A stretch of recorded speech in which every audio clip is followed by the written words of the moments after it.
বার্তা এক নজর। আসন্ন দিন কয়েক পরে পয়লা বৈশাখ মাস শুরু হতে যাচ্ছে, কিন্তু বহু নতুন বছরের হালখাতা হয় রীতিমতো বাঙালির প্রথম বছর থেকে। সেই মতো লক্ষ্মী ও গণেশ পূজিত হন বিভিন্ন ব্যবসায়ীদের কাছে।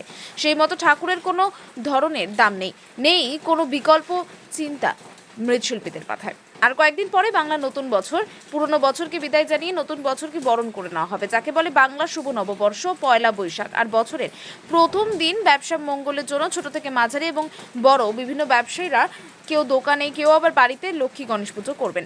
তার আগে হুগলি জেলা সহ বিভিন্ন জেলায় কুমোরটুলিতে চলছে লক্ষ্মী গণেশ তৈরির কাজ। হুগলি জেলার ত্রিবেণী এলাকায় বেশ কিছু কুমোরটুলিতে গিয়ে সেই ধরনের ছবি ধরা পড়লো আমাদের ক্যামেরায়। তবে শিল্পীদের দাবি, বেশ কয়েক বছর ধরে বাজারে সেভাবে আর ঠাকুরের চাহিদা নেই।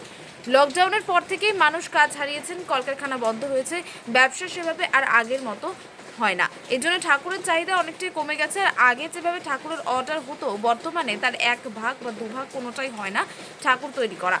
এক শিল্পী বলেন, বর্তমানে জিনিসের দামও বেড়েছে, তবে ঠাকুরের দাম সামান্য বেড়েছে, সেভাবে বাড়েনি। আর এর ওপর দিয়ে আমাদের সংসার চলে, 12 মাস আমাদের ঠাকুর তৈরি করে এভাবে চলে। এরকমভাবে যদি চলতে থাকে তাহলে আগামী দিনে অনেক সমস্যায় পড়তে হবে।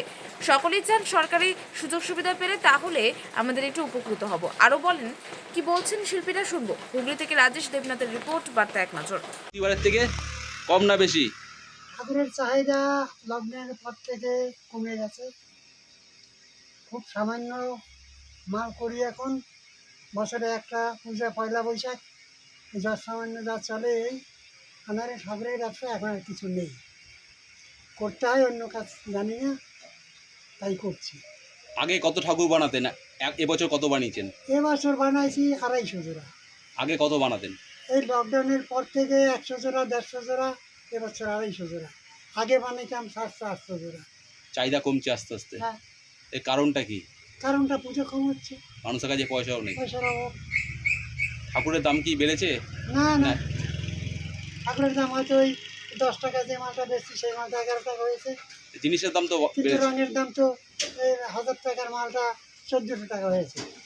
তাহলে কি করে পোষাবে আপনাদের? ওই তো ওই অন্য কাজ করতে হচ্ছে, বাদ বাকি সময় 12 মাস আর কি করেন? আর কিছুই নেই, এই কাজ। এর প্রতি সংসার চলে। হ্যাঁ, সরকারি সাহায্য পান আপনারা কোনো? সরকারি সাহায্য ওই রেশনটাই পাই। আর কিছু পান না? না, কি নাম আপনার? বিমল পাল। এই পয়লা বৈশাখ বা অক্ষয় তৃতীয়া ঠাকুরের চাহিদা আছে? না না, চাহিদাও নেই, কোনো ব্যবসায় কোনো পয়সাও নেই। যেমন তেমন চলতে হয়, তাই চলছি। না করলে কি খাবো, তাই আমরা সেইভাবেই করছি। ওই ধরেন 10টা যেখানে করি সেখানে 5টা করছি, সেই 5টাই চলছে না, তাও 3টে চলছে, 2টো রেখে দিচ্ছি।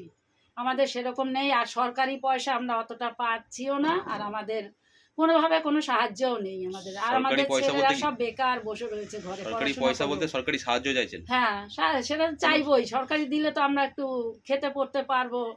আমরা দিন আনছি, দিন খাচ্ছি, কোনোদিন হচ্ছে কোনোদিন হচ্ছে না, খাচ্ছি না। সরকারি কোনো সাহায্য পান না? না, একটাই শুধু আছে, ওইটাই একটাই পাই, দিদি দিচ্ছে, ওইটাই পাচ্ছি, আর কোনো সাহায্য আমরা পাচ্ছি না। কুমোরটুলি শিল্পী হিসাবে কোনো সাহায্য কিচ্ছু আছে? পাচ্ছি না আমরা, কোনো সাহায্য পাচ্ছি না। কুমোর যে আমরা পাল, আমরা যে একটা সাহায্য পাবো, পাওয়ার যোগ্যতা থাকে আমাদের, সেটা আমরা পাচ্ছি না।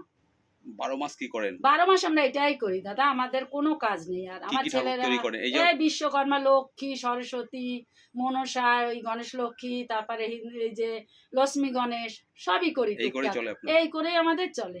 আমরা অন্য আদার্স কোনো কাজ করি না। কি নাম আপনার? আমার নাম লক্ষ্মী পাল।